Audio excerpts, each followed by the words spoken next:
Apa arti pohon ara ini? Beberapa minggu lalu kita sudah membahas perumpamaan tentang orang kaya yang bodoh.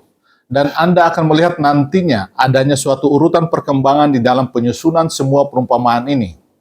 Ada banyak kemiripan antara perumpamaan ini dengan perumpamaan tentang orang kaya yang bodoh.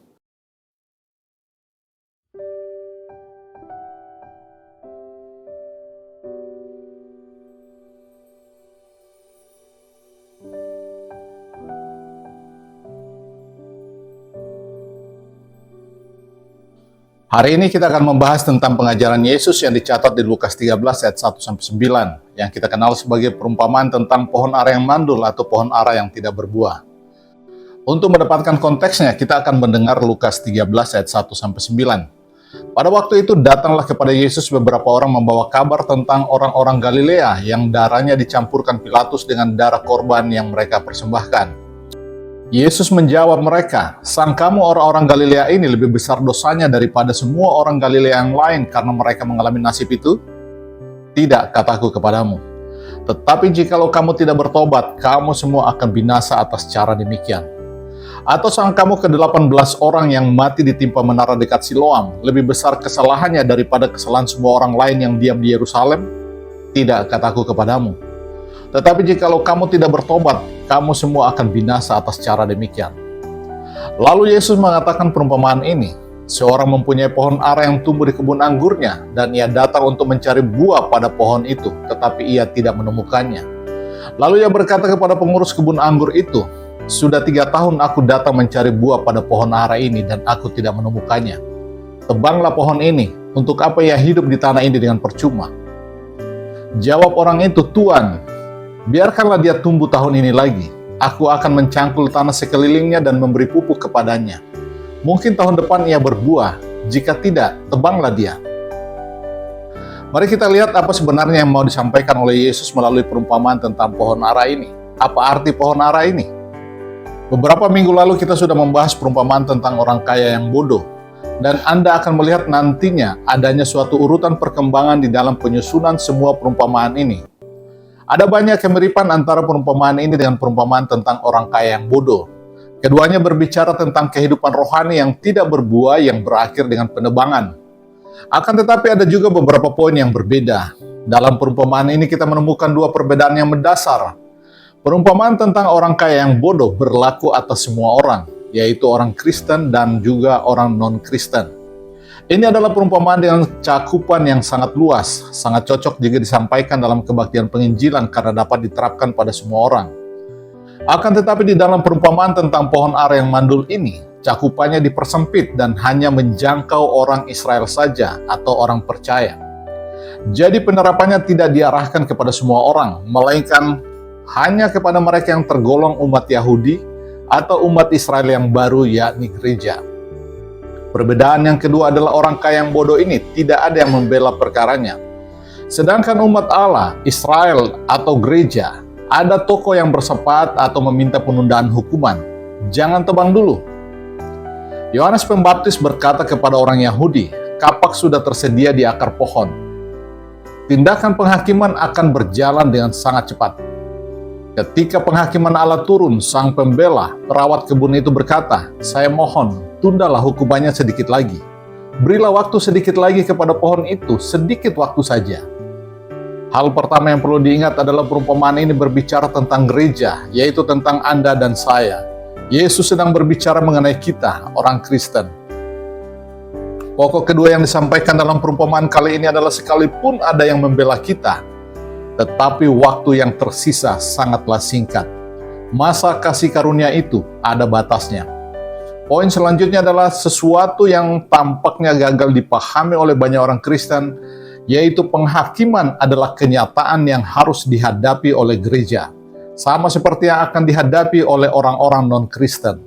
Ada kesalahan yang meluas sekarang ini, yakni anggapan bahwa orang Kristen tidak akan dihakimi. Jika saya tidak keliru membaca Alkitab, saya tidak menemukan satupun ayat yang mendukung ajaran semacam ini. Tetapi sebaliknya Alkitab berkata bahwa orang Kristen akan dihakimi lebih berat daripada semua orang non-Kristen. Seperti yang dikatakan Allah kepada orang Israel di Ulangan 7 ayat 6-10. "Dari segala umat di dunia, engkau dan hanya engkau saja yang kupilih. jadi aku akan menghakimi engkau. Dengan kata lain, karena engkau adalah umatku, maka standarku bagimu jauh lebih tinggi daripada umat lain. Aku menuntut lebih daripadamu ketimbang dari umat lain yang tidak mengenal aku. Pernyataan ini sangat mudah untuk dipahami, namun hari ini kita terus-menerus dibius dengan ajaran bahwa Israel yang baru atau gereja Allah tidak akan mengalami penghakiman. Sungguh aneh. Jika demikian, lalu mengapa Petrus berkata di dalam suratnya bahwa penghakiman itu dimulai dari jemaat Allah? 1 Petrus 4 ayat 17. Penghakiman dimulai dari dalam gereja. Karena sekarang telah tiba saatnya penghakiman Allah dimulai, dan pada rumah Allah sendiri yang harus pertama-tama dihakimi. Dan jika penghakiman itu dimulai pada kita, bagaimana kesudahannya dengan mereka yang tidak percaya pada Injil Allah? Mari kita mulai dengan pembahasannya. Ada seorang yang mempunyai sebatang pohon ara yang ditanam di kebun anggurnya. Kedua jenis pohon ini cukup sering disebutkan secara bersamaan. Hal ini menunjukkan bahwa keduanya biasa ditanam bersama-sama. Ada banyak contoh, tetapi kita akan mengambil dari satu kitab saja, yakni kitab Yoel. Kenapa kitab Yoel? Karena di Yoel 1 ayat 7 dan 12, pohon ara dan pohon anggur tersebut memiliki arti rohani. Mereka adalah lambang orang Israel. Sesudah menanam pohon ara ini, si pemilik kebun anggur datang untuk mencari buahnya, tetapi ia tidak mendapatkan buahnya.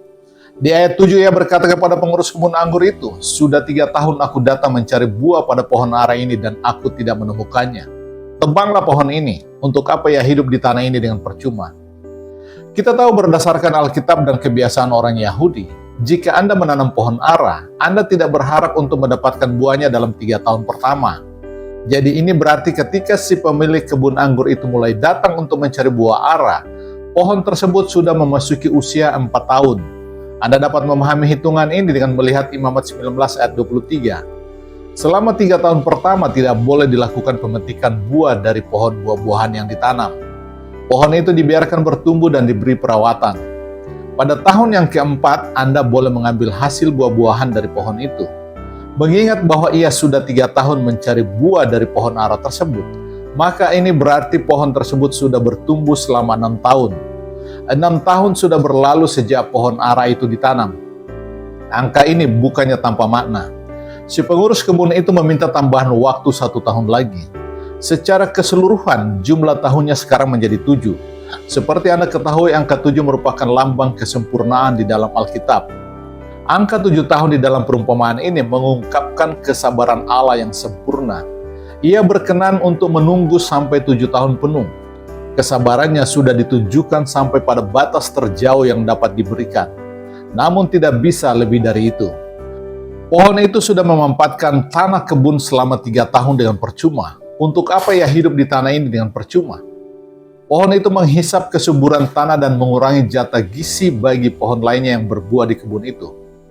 Jadi membiarkannya tumbuh tanpa hasil dan tanpa batas waktu memang tidak benar. Ia harus ditebang. Dari sini kita dapat melihat proses pemikiran dan penalaran dari perumpamaan ini.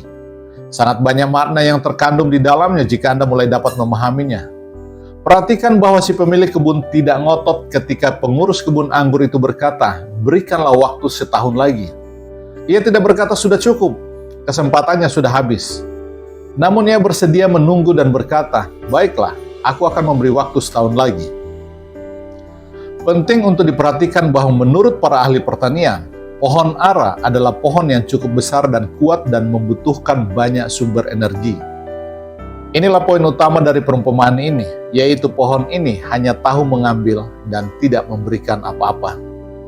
Ia menghisap segalanya seperti kebanyakan orang Kristen yang menghisap atau menyerap segalanya, tetapi tidak pernah memberi apa-apa. Peringatan yang diberikan oleh perumpamaan ini adalah jika Anda termasuk orang Kristen yang semacam ini, Anda hanya mengumpulkan dan menerima saja segala kekayaan rohani tanpa pernah menghasilkan apa-apa. Waspadalah, karena toleransi Allah ada batasnya. Kita akan melanjutkan pembahasan kita di video berikutnya tentang pohon ara yang seharusnya berbuah banyak ternyata tidak berbuah. Yohanes 8 ayat 31-32. "Jikalau kamu tetap dalam firman-Ku, kamu benar-benar adalah murid-Ku, dan kamu akan mengetahui kebenaran, dan kebenaran itu akan memerdekakan kamu."